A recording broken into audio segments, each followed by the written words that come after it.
to congratulate the new world champion, that clearly is what he did is an amazing feat. I mean, he's just 18 and he's world champion, so I'm really happy for him, because he crowned his dream, which is the dream of every chess player, right?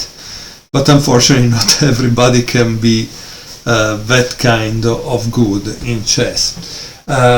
This is a book printed on demand, written by Cyrus Lagdawala, and I think the title should be changed, because from boy to man to challenger it should be written from boy to world champion, and that should be something to change.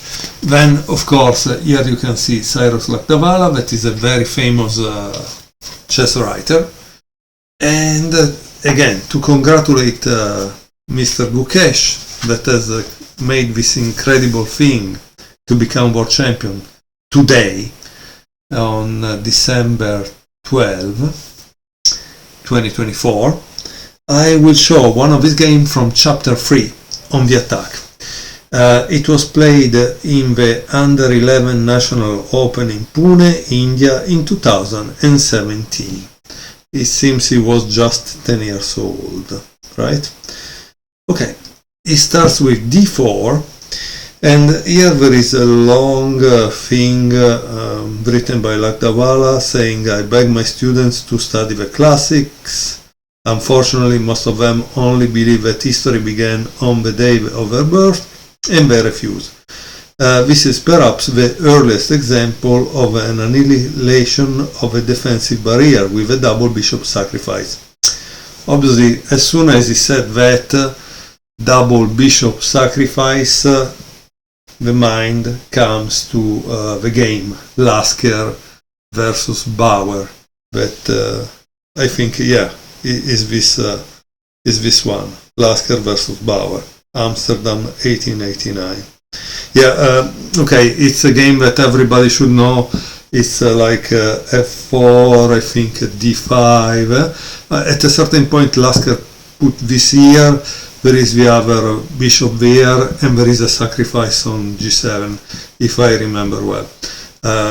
And then also he opens completely that king side. So yes, it's a game that we should all know. I don't remember it all. I have seen it at least 2 or 3 times, however, and that's why probably I will not be world champion, because I don't have the memory to remember all those games, right? Okay, let's see the game by Gukesh. Gukesh was black.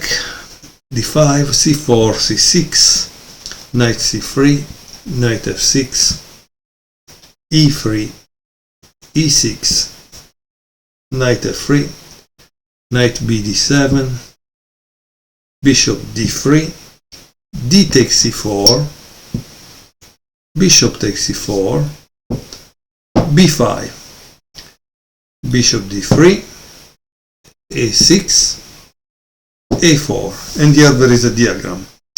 This is a touch unusual, seen far more often are e4 or castle, okay? So a4, it's a little unusual. However, the funny thing is, now also kids that are 10 years old, especially if they play in this national open under 11, well, they probably are very well prepared also for their openings, because chess it's really a sport now. They all have coaches, and it's possible that, as Lagdawala just mentioned, e4 and castle are the most common, that the coach of that little kid, whose name was Pranif, told him this because this is not something black would prepare on. So this is what you must think about, right, when you see something like that. b4, knight e4, bishop b7. Here it's playable also c5, okay? Castle, c5, knight takes f6, and queen takes f6. Also in this case the most common response is knight takes f6, okay? And then of course one very interesting thing could be g takes f6. Why? Because obviously you open the file to attack the enemy king, but you must leave with a king that is in the center, with a structure that is kind of loose. So it depends if you like it or not, right? I probably don't know if I would like it, but that kind of imbalance is what makes you win a game very easily sometimes. So what did White do? White played bishop e2, and here it says this is a passive response, is in violation of a principle, don't move your pieces more than once in the opening.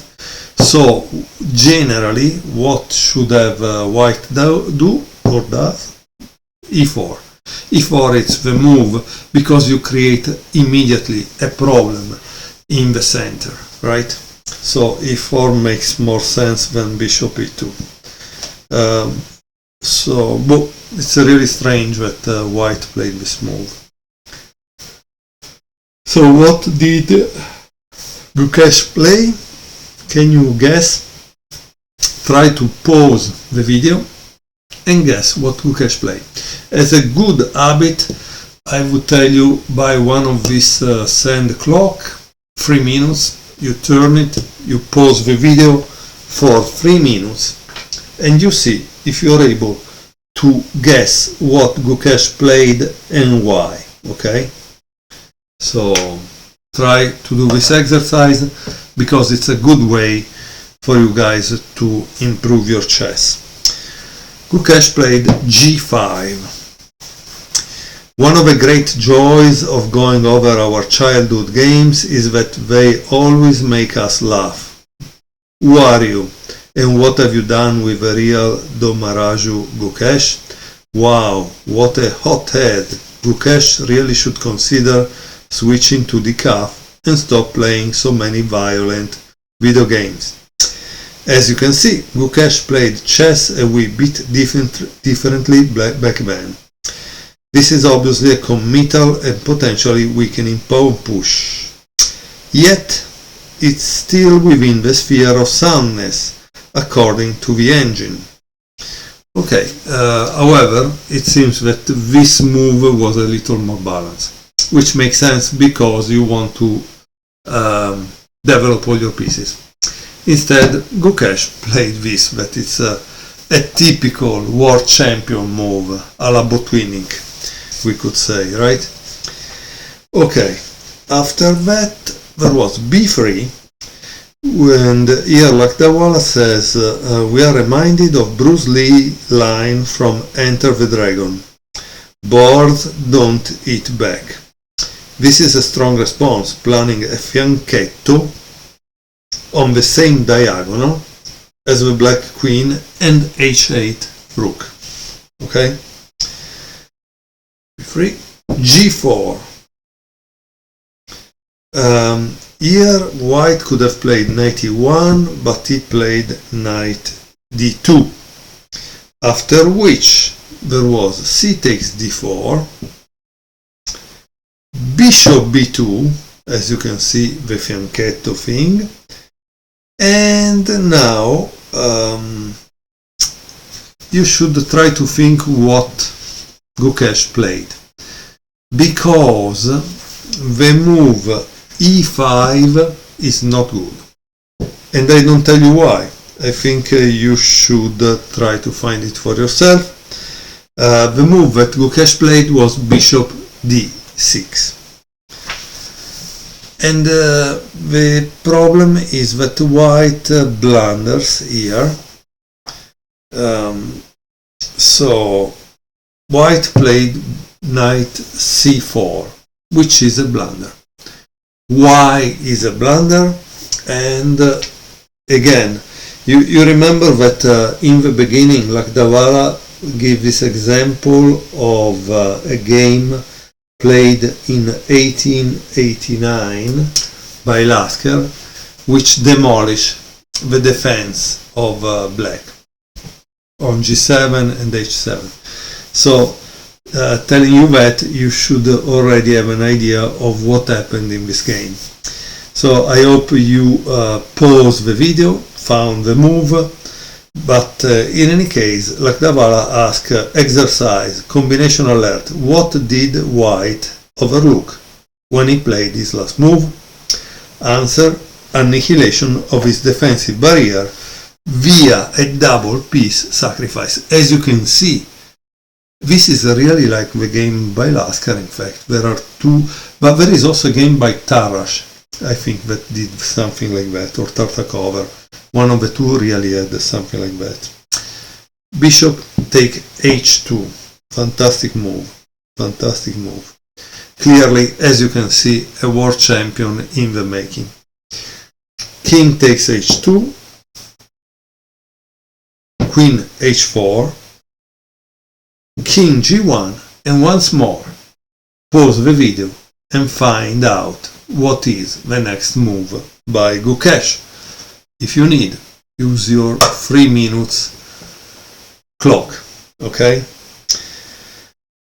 Gukesh, as a world champion, played, boom, bishop takes g2, king takes g2, queen h3, king g1, and of course, now you must not be scared, you must continue really strong, right? g3. Why g3? Because you need to open the g file in order to continue the attack, otherwise you have only one piece left. How do you continue the attack if you don't have more pieces into the game? Okay. And here Lakdawala says the g file opens and white could essentially have resigned here, since he must hand over a massive quantity of material to evade mate. F take g3.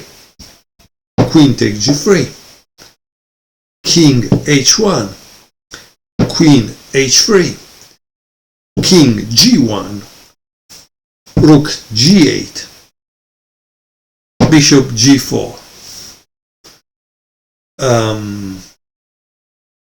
So obviously I hope that you see what happens after this move, right?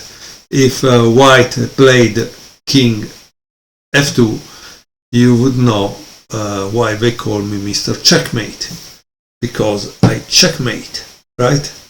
Okay, so that's not possible. Not possible. It's it's a little too advantageous for white, let's say, right? Okay, so what did he do? Obviously, at this point you need to take, right? But white needs to stop the possible checkmate. And so, how does he stop it? With queen takes g4. Now, try to see if we would have played this, what would have been the continuation. The continuation would have been rook g2, king e1, and queen g3, with a checkmate on f2 at the next move. So after rook g4, obviously instead of it took on g4, obviously also black had to take on g4, but as you can see, black now is out of pieces. So king f2, knight c5, threatening a checkmate here.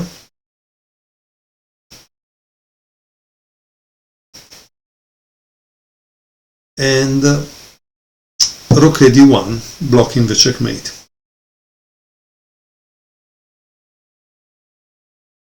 Obviously, you cannot take on d4 because there is knight d3. You cannot take on d4, knight d3 again, king e3, knight takes b2, knight takes b2 hopeless for white. So rook a d1. What does black continue with? d3, because obviously he's trying to cut the square from which white can escape, right? E4,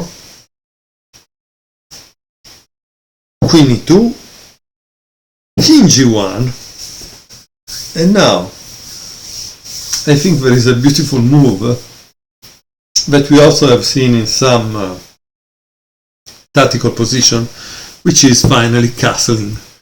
So imagine E castle at move 30th.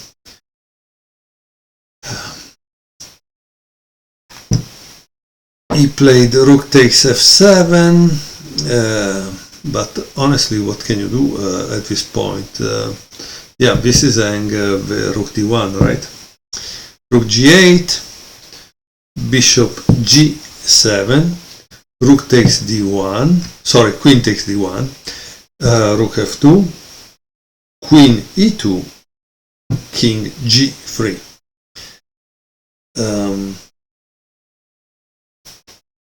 Knight takes e4, king h4,